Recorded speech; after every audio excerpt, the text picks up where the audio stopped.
All right, still staying on our power crisis, the Asantehene Otumfuo was said to the second has advised government to privatize the Volta River Authority, the Ghana Grid Company Limited, and the Electricity Company of Ghana. According to him, privatization will make these institutions function as expected. This comes from the back of the recent power challenges in the country, and we will get on the phone and speak to Derek Emmanuel Jache, and he is a research and policy analyst at the Institute of Energy Security as we talk more on this. Good afternoon, sir. Thank you for your time this afternoon. What do you make about the call?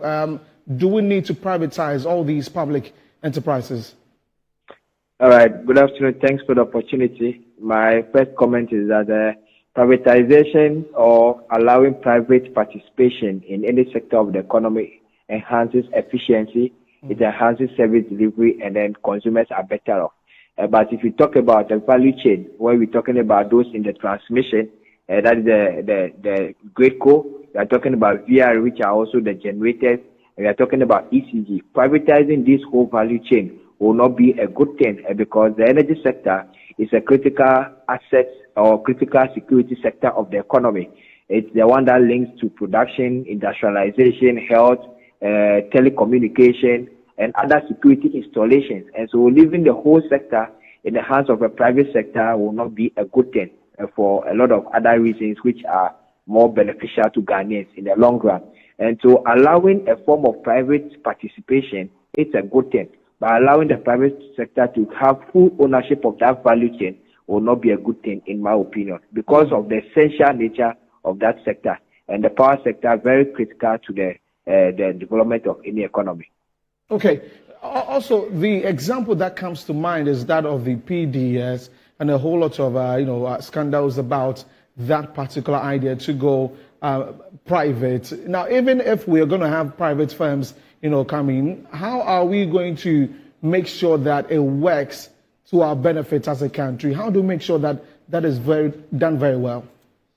And so allowing private participation is good. And so if you want it to be done very well, then there must be a proper consensus building, proper stakeholder engagement, because one person will not be at the helm of affairs to the kingdom.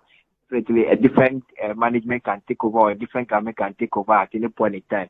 The exit clauses must be explicitly stated clearly for all to come into a consensus. And so if one party is not able to fulfill their part of the agreement, then definitely one can trigger the exit clauses. Other than that, we should also allow people to have their way to be able to act professionally. Because if you do not allow professional people to act in that regard, then definitely political interferences will cause them to be able not to perform very well. And so issues of the past is gone. We should allow and encourage private sectors to come on board. But this time around, it should be done with utmost good faith. There shouldn't be anything like non-disclosure. There should be a proper transparency and accountability in the process. And exit clauses must be stated clearly. Because when the private sector comes, one of the first things they do is to inject a lot of capital, and that becomes cost to them. And so if within the shortest time you exit or you terminate the contract or whatever thing that happens, they find themselves wanting. And so it must be clearly stated, proper consultation, proper stakeholder engagement, and then it will lead to better delivery of service and efficiency.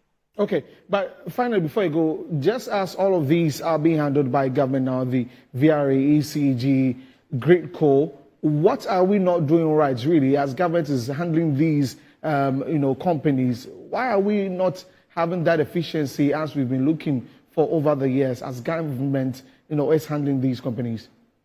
We are not having that efficiency because of the politicization and then the political interferences.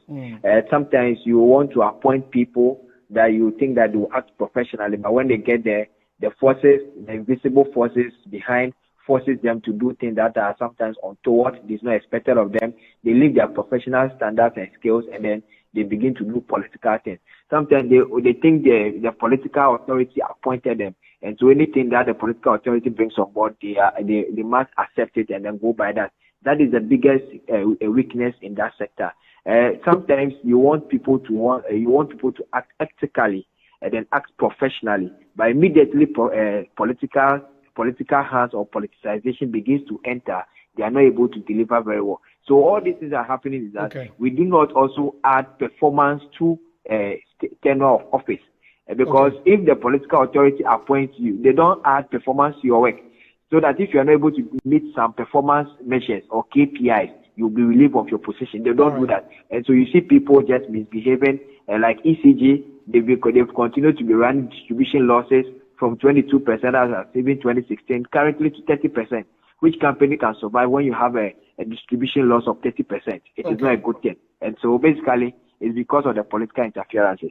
All right, thank you very much, Derek Emmanuel Jache. He is, he actually helped us with some reactions for this call from the Asante Hene.